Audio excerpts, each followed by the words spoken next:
Een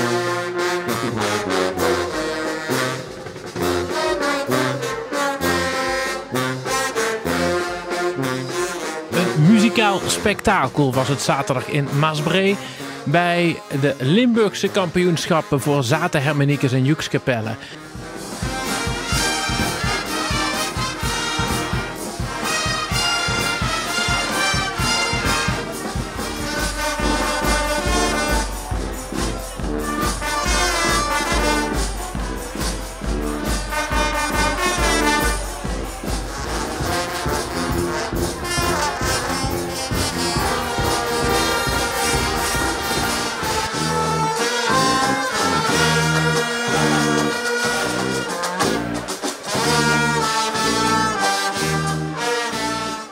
Tien harmoniekers en joekskapellen gingen de strijd met elkaar aan in Maasbree om zich van hun beste kant te laten zien.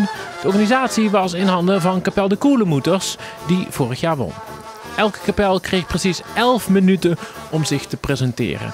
In de jury zaten onder andere L1-presentator Tom Doesborg en enkele Maasbreese prominenten. Het is gewoon echt super spannend. Ik wist niet wat ik meemaakte toen ik hier binnenkwam straks.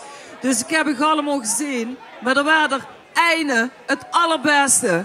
Hey in Maasbree, in Pelemaas. Nuchter vertrok. En zatenharmonie Nuchter vertrok uit Grevenbicht is kampioen geworden. Oh.